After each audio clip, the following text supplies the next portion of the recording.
What's up, everybody? Welcome to another edition of Model Breakdown. This is a series in which I talk entirely too long about a particular kit in question, be it a single model kit, full and squad-based kit, vehicle, or whatever else.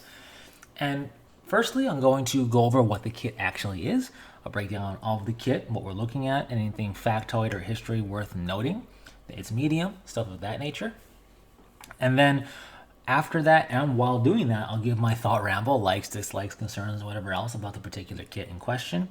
We'll then transition into talking about building and painting. I haven't done everything, but I've done enough where I can have a resource out there as a basic plan of attack for building and painting for new players, new painters, or new to this particular type of model, or whatever else, to be a resource to help refine your own methodology.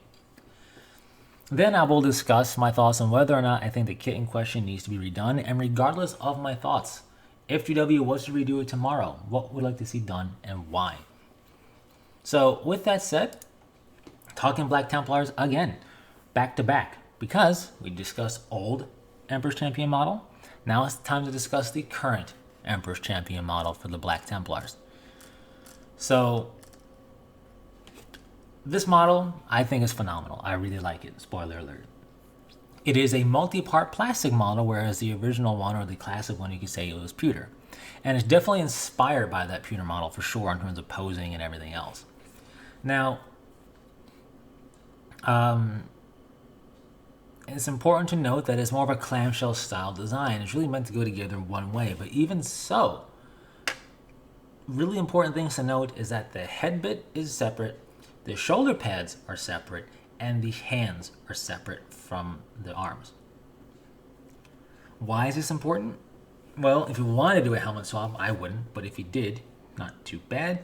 The shoulder pads are separate because they're sculpted with Black Templars detail, obviously because it's a Black Templars model. But as they showcased with the conversion little article they did on Warhammer Community for both this model and other Black Templar models, this is a fantastic starting point for your own converting to make a really cool looking model. So, due to that fact, having the Black Templar symbol be removable as easily as just using a different shoulder pad is great. The sword hand and the left hand are separate from the arms for a similar reason. Now, the sword is universal enough in my opinion. It's very stylized, yes, but it, I think, can work in the hands of any chapter, honestly. So I'm not worried about that outside of maybe you want to do a complete weapon swap in totality. In any case, I do appreciate that attention to detail to allow it to be easy to convert up. This, of course, means that the sales of this model could be a bit higher than it would be if those sculpted detail pieces were not interchangeable. Because, hey, you play Salamanders or you play Mantis Warriors or whatever else, you might still want to pick up this model because rule of cool, right? And run it as whatever. So that's really cool. To that effect, I enjoy the red ribbons blowing in the wind and the tabard style thing blowing in the wind as well, kind of together naturally.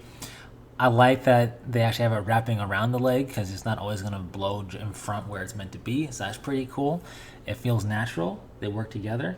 And it helps paint a picture, right? Part of model painting and posing is to help paint a picture.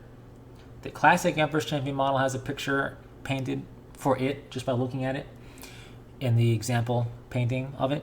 And here on GW Storefront for Emperor's Champion, you look at it and you already get in your mind's eye a windy battlefield, right?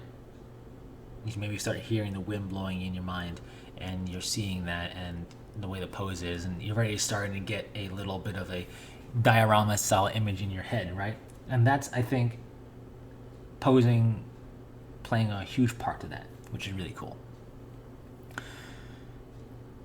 Rule of cool is in effect here as well, which is why we have leather buckle bits everywhere. We have it on the greaves and we have it on the breastplate. I hardly feel like they are mission critical, meaning if they got damaged, I don't think the armor's falling off. I think it's there more so as rule of cool to further reinforce the Crusader Knight aesthetic that the Black Templars have. So yeah, I don't hate it. It's just one of those things I look at and go, that's kind of interesting and neat. I personally wouldn't have done it, but hardly takes away from it. And outside of that, I just think they really ran with the inspiration of the classic Emperor's Champion model. We have the sword chained to the arm. We have rosary style of beads wrapped around the other hand, but it's fine enough that you can have that be for any chapter, not just Black Templars. Again, I'm going to try and keep this focus on just Black Templar, but you get my point. I really appreciate they kept the detail subtle and subdued, because again, just by looking at the scope, there's something special about this model without being crazily ornate. There's definitely a little bit more ornateness, a little more fanciness, you could say, going on, but in a good way. It's still rather plain in a good way. So this, again, also helps with it being more of a universal kit, even though it is just the Black Templar's Emperor's Champion kit.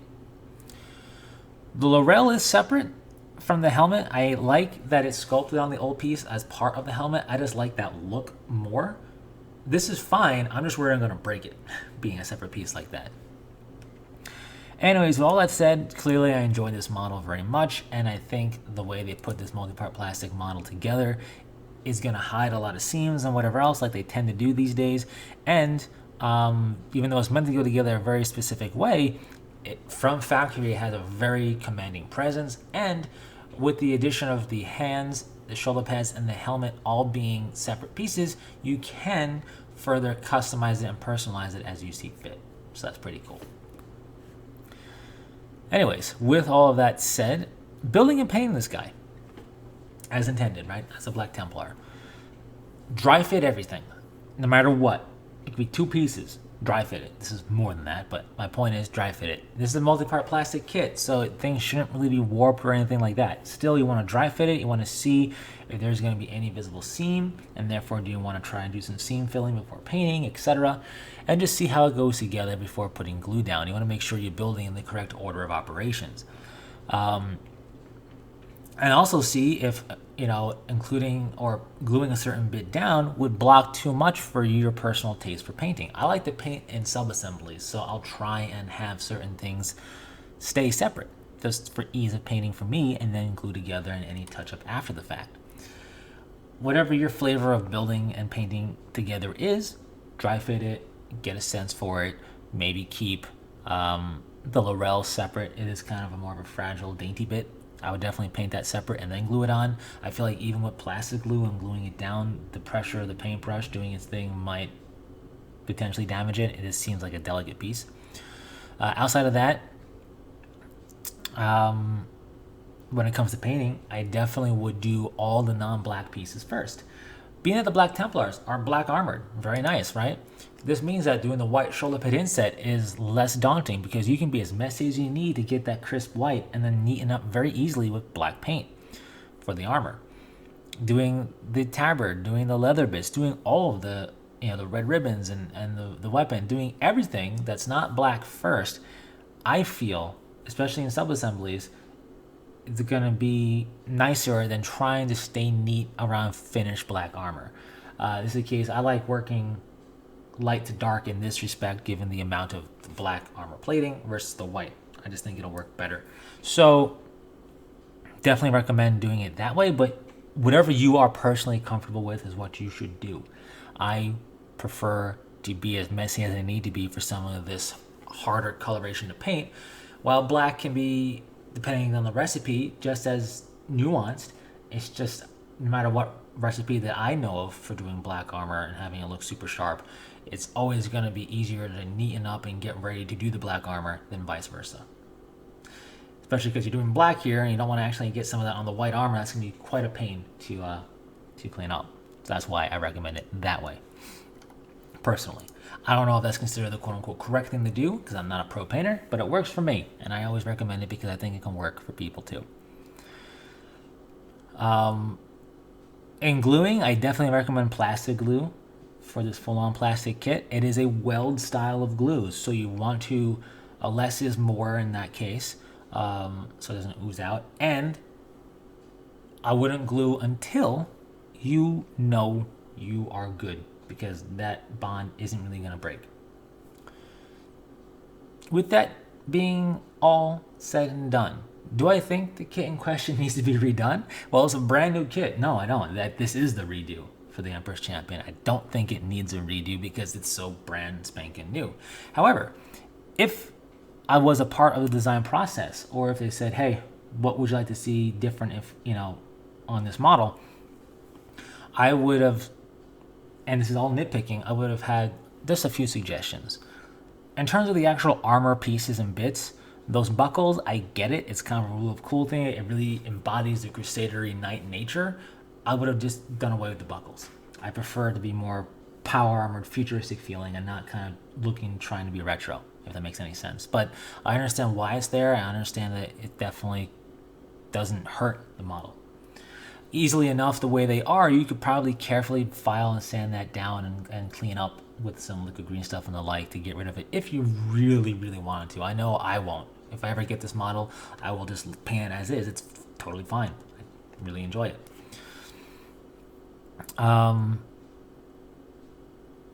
With that being said, the sword, I understand they're going for like an inspiring presence, commanding presence style of pose here, and it's very much inspired by the more presence issuing a challenge of the old model.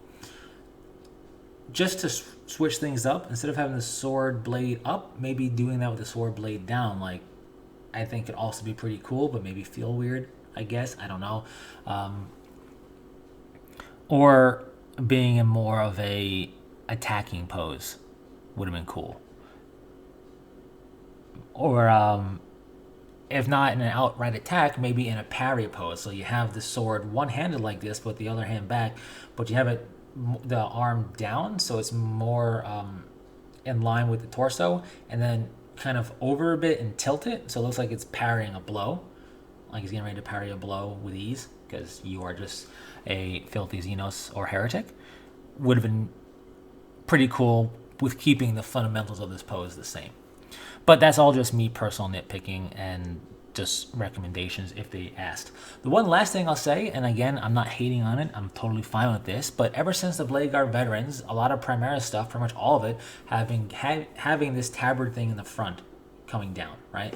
And I get it. It looks cool. Nothing wrong with it. Probably a bit easier to do that than have constantly different armor detail there.